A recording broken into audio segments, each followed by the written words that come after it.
The morning sun bathed the streets of Maplewood in a soft amber light, the kind that made the sleepy town look like it had been pulled straight from a postcard.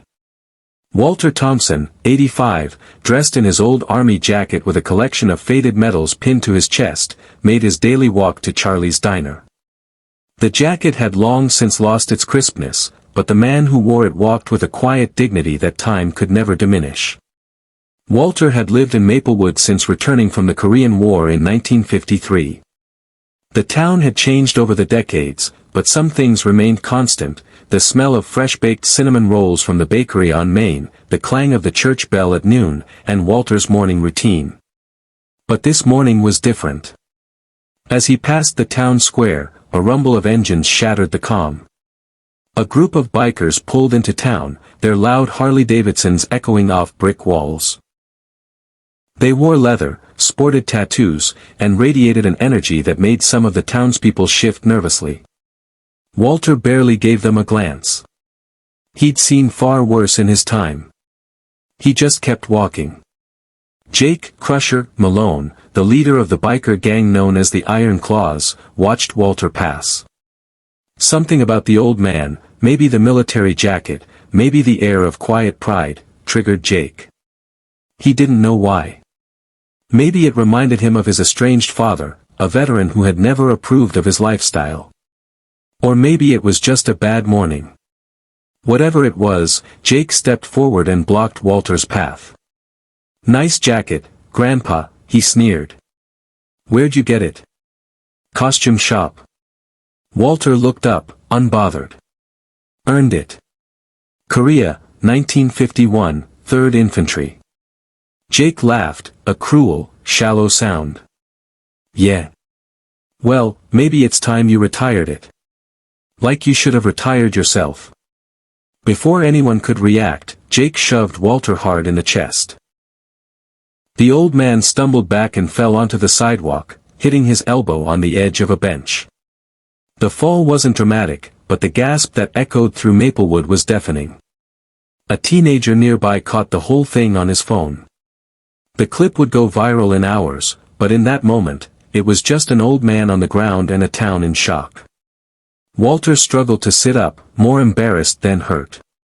His dignity bruised more than his body. 30 miles away, at Fort Liberty, Captain Daniel Thompson was finishing up a morning briefing when his phone buzzed. It was his cousin, Sarah, who worked at the diner. "Daniel, something happened to your dad." In 5 words, Daniel's world tilted. He didn't yell. He didn't panic. He simply said, "I'm on my way." Within minutes, Daniel had assembled a small, off-duty team of elite personnel. They didn't wear full combat gear, this wasn't a mission of war. But their presence, calculated and deliberate, was unmistakably military. Unmistakably protective. As they pulled into Maplewood in a convoy of matte black SUVs, silence fell. The Iron Claws, who had gathered at the gas station, straightened up, unsure of what they were seeing.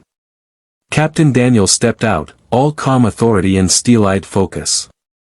He walked straight to his father, who had been patched up at the diner and was sipping tea like nothing had happened. "You okay, Dad?" Walter smiled. "You didn't have to come." Daniel turned, his gaze falling on Jake, who now looked considerably less tough. The captain walked over slowly. "Are you the one who touched my father?" Jake, sensing something larger at play, tried to shrug it off. He was mouthing off. Just taught him a lesson. Daniel didn't raise his voice. He didn't lay a hand on Jake. He simply leaned in and said, "Men like my father didn't serve their country so cowards could disrespect them in peacetime. You don't get to walk into someone's town and spit on their sacrifices." Jake tried to speak, but Daniel continued. "You have 2 choices. Leave this town and never come back. Or stay, and I'll make sure everyone in America knows who you are."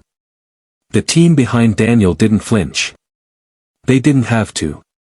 Their presence was enough. Jake left. But the story didn't end there. The video of the incident and Daniel's response went viral. News outlets picked it up.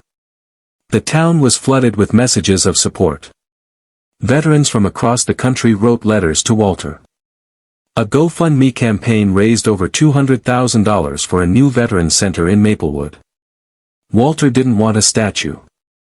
He didn't want attention. But he accepted the honor with humility and used the moment to speak to schools about service, sacrifice, and the importance of respect. One morning, Jake returned. Alone. No bike. No leather jacket. He walked into Charlie's diner and asked if Walter was there. The old veteran turned and faced him, calm as always. Jake swallowed hard. I was wrong. I grew up hating my dad. He was military.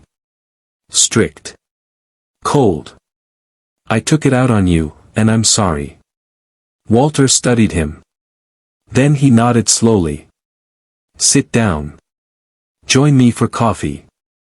That conversation lasted 2 hours. Jake didn't become a hero overnight, but he started volunteering at the new Veterans Center. He fixed cars for free. He talked to troubled teens. The town changed. Not because a strike team came to deliver justice. But because one act of cruelty was met with overwhelming dignity. Because a son chose honor over vengeance. Because a father chose forgiveness over pride. And because sometimes, the strongest weapon in the world is not force. It's compassion. Maplewood became a symbol. Not of violence or retribution, but of the power of community, respect, and second chances. In the end, the true strike wasn't military. It was moral. And it hit home.